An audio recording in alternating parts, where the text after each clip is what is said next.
and so that we can get to our guest. All right. Good afternoon. Today, we shall be joined by our guest, Dorothy Klaus, Director in the United Nations Relief and Works Agency for Palestine Refugees in the Near East for Lebanon, and she will speak about the situation in the Ain al-Hilwa camp in Lebanon.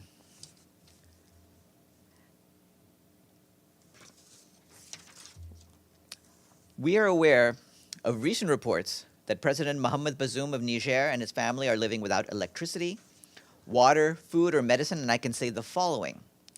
The Secretary-General is very concerned over the deplorable living conditions that President Bazoum and his family are reported to be living under as they continue to be arbitrarily detained by members of the Presidential Guard in Niger.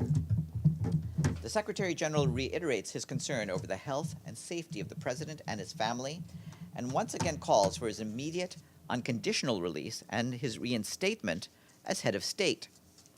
The Secretary-General is also alarmed over continuing reports about the arrest of several members of the government. He urgently calls for their unconditional release and for the strict adherence to Niger's international human rights obligations. Also in Niger, our colleagues at the Office for the Coordination of Humanitarian Affairs tells us that aid operations continue. This week, the World Food Programme assisted more than 12,000 people with food in the Maradi region. Heavy rains and floods continue across the country. Some 38,000 people were reportedly affected since the beginning of the rainy season that started in June. The government and humanitarian organizations are ramping up efforts to support affected people. Humanitarian partners are struggling with low stocks of supplies due to the impact of closures of the border and the airspace. This situation may affect food assistance for 2.8 million people in the coming months. Colleagues in Niger and Burkina Faso also tell us that the UN has obtained authorizations from the Niger de facto authorities to carry out 4 flights from Niamey to Ouagadougou using UN Humanitarian Air Services aircrafts based in Niger. This is to temporarily relocate 49 family dependents. The UN system in Ecuador, led by resident coordinator Lina Sevelli, has strongly condemned the attack against presidential candidate Fernando Villavicencio. The country team has called for an investigation of this crime so that there's no sense of impunity, and to redouble efforts to stop this wave of violence that is sadly affecting all the country's population. The country team added that these events are an aggression against the democratic system in Ecuador, and they sent their sincere condolences to the friends and family of Fernando Villavicencio. The High Commissioner for Human Rights, Volker Turk, also condemned the killing. He urged the authorities to increase their efforts to strengthen protection measures for political candidates, public officers, and journalists, and to protect people's lives and personal integrity in line with international human rights standards to avoid the repetition of such a tragic crime.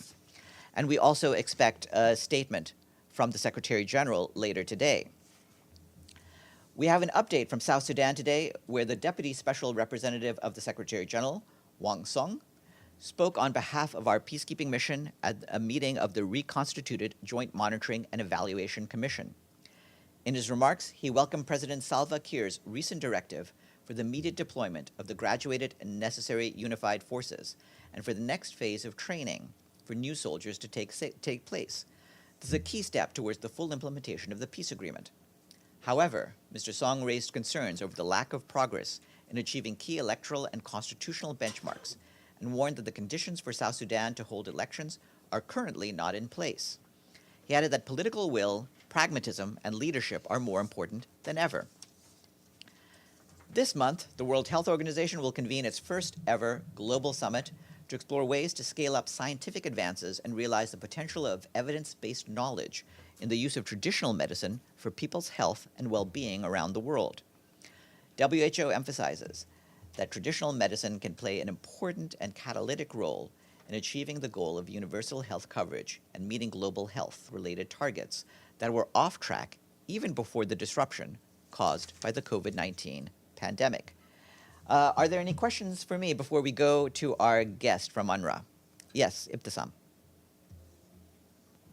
Farhan, the Norwegian, sorry. Okay.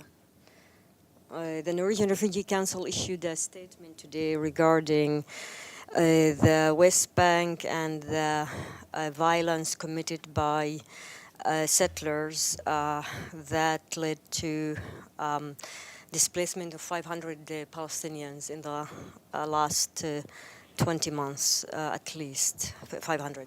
Do you have any comments on settlers' violence and the rise of such a violence? We have also been speaking out, as you know, against the violence perpetrated by settlers against Palestinian communities. And we have also been doing as much as we can to offer humanitarian assistance to those who have been dislocated in these months. But certainly these attacks need to stop and there needs to be accountability. So my question here is also regarding, I mean, it is mostly that OCHA that speaks out about these issues. I'm wondering why we don't hear from Mr. Winsland any statements on this regard. Mr. Vennesland has been speaking out. In fact, over the weekend, he condemned violence from settlers that killed a Palestinian, and you can see it on his Twitter site. But he's been doing that in his reports to the council and in his statements. Yeah, but he doesn't. I mean, first of all, for that, the statement he issued last month, he did that only because also he condemned the violence was committed by a Palestinian and killing of Israelis. In between, last time he issued anything about what's happening in Palestine, he was for a whole month silent, didn't say anything. And he, when he talks in the Security Council, he actually talks about settlements, building, and etc.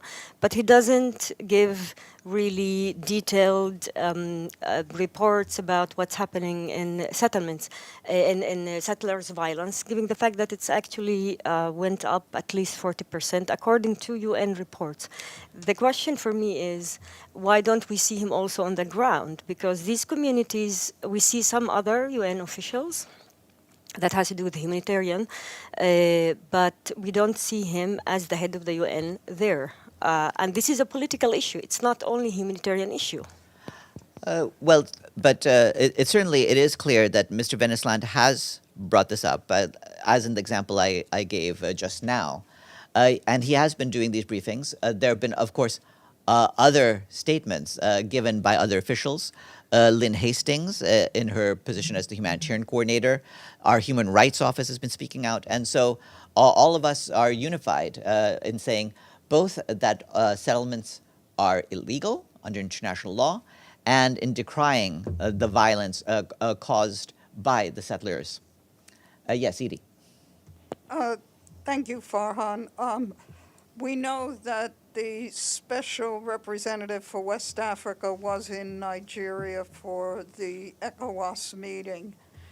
Can we get a readout of what his take is on what's going to happen and how things are going to play out? Yes, we're in touch with Mr. Santos Samao's office. He is participating in those. Those talks are ongoing, so there's nothing to say on it just yet. But as we get further progress in the talks by the Economic Community of West Africa States, we'll try to get some details from him. But there was a summit today, and yes, there should be some kind of a readout from that meeting. Yeah, that as far as I'm aware, it's ongoing right now. So he's continuing to participate in it. Hi. Yes, please. Following up on Edie's question, so they just released the final statement from the ECOWAS summit, and in the statement that they said that they would activate the standby force. And I wanted to ask what the UN's reaction is, because obviously the Secretary-General put out a statement on President Bazoum's, the conditions in which he's been held yesterday, but also reports earlier out of Niger today said that the coup authorities said that if there was military intervention, they would potentially kill President Bazoum. So does the UN have any reaction to that? Well, certainly we're against any threats to harm the elected president of the country, and we would oppose that. I don't have any comment about the actions being taken by ECOWAS, except to remind you that Mr. Santos Samao, in his briefing to you, made clear that we are working with them to see whether there can be a peaceful resolution to this standoff. Can I get one more question? So Sure. the ECOWAS did say that they would try and prioritize diplomacy, but one thing they also mentioned is that they're going to keep the border closures closed, the border closed. And you mentioned that 2.8 million people. Does that 2.8 million people will they be in need if the borders stay closed, or are they currently in need currently? Well, for them, the problem is if we are not able to resupply ourselves. We're trying to do things to get the stocks of supplies into the country, but of course, not only are the borders closed, but the airspace of the country has been closed. We have, as I just pointed out, gotten some limited permission to use humanitarian air service supply flights. So we'll have to see as this progresses whether we can use those to get food stocks into the country. Thank you. Yes, Gregory. Thank you, Farhan. Following your yesterday's statement that President of Niger and his family are living without electricity, food, so at the same time, they know that the sanctions were imposed on country, including cut off electricity. The EU cut aid. So is the Secretary-General concerned with the humanitarian consequences of such measures on population? Thank you. We have mentioned our concerns in general about sanctions. Regarding this particular case, our basic concern is with the effort to overthrow the elected government. We want a restoration of the government as soon as possible. And beyond that, I would refer you to what we said in our note yesterday. You have a question in the back? Yes. Yes. Is this working? Yes, Not yes, it really. is. I'm Dawn Clancy with Pass Blue. We've never met officially, just Hi. over email. Hi.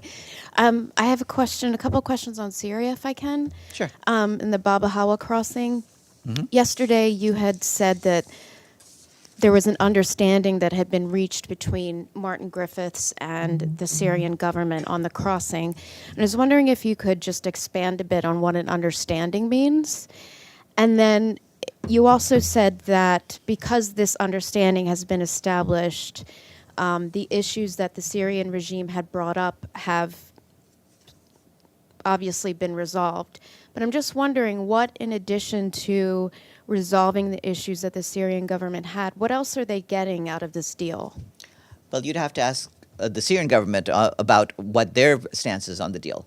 Our stance is that Martin Griffiths worked to reconcile differences and to ensure that the United Nations and its partners can continue cross-border humanitarian assistance with key modalities in place at the scope and scale needed and in a principled manner that allows humanitarian engagement with all parties and safeguards the UN's operational independence.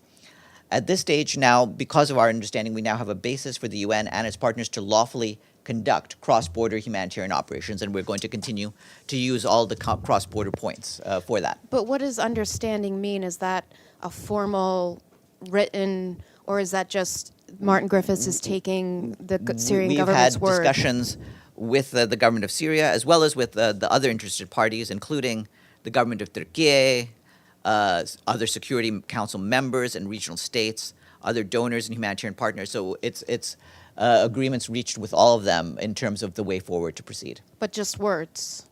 These are understandings that have been reached with all of those parties, yes. Yeah. Farhan, is there any update on when Bab el-Hawa might be open for truck traffic? Well, we stand ready to resume aid through the crossing point as soon as possible. In the meantime, we've been using the other crossing points, Bab el-Salam and Al-Rai, and today, in fact, 27 trucks carrying humanitarian shelter items, hygiene kits, and other assistance crossed into Syria via the Bab el-Salam crossing. Yes, Alan. Thanks so much, Farhan. I have a question regarding Ukraine.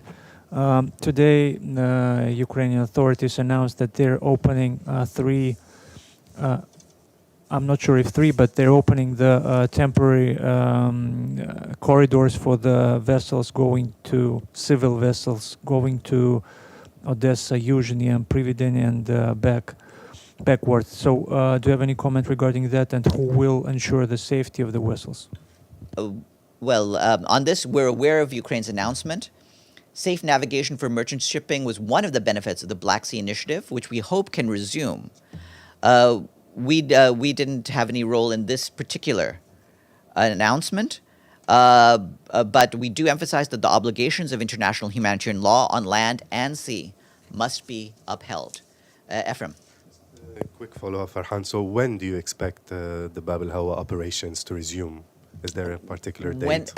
It'll take a while to get the trucks moving. And why is that? But I'm hoping it can happen soon enough, and hopefully, whether it's in the coming days or the coming week, we'll announce it as soon as we have aid moving through there. Can you tell us why some of the trucks aren't being able to move now? Is there a reason? There's always the lag between. Remember, we just got agreement on this. We're straightening out the issues on the ground with all of the parties on the ground that need to that needs to be put in place first, and then we'll also need to get the trucks loaded and moving. Yeah. One more thing. Yeah. Would you say that we know that initially the Syrian government had put as a condition for the UN not to deal with quote-unquote terrorist organizations? Would you say that, and the UN, of course, said that this is not acceptable and it's inconsistent with the way the UN works. Would you say that this condition has now been also resolved and addressed, and has it been? What I can say is that our basic point of principle is that we need to be able to have access and to give aid to all those in need, and we believe we've been able to do that. Dawn?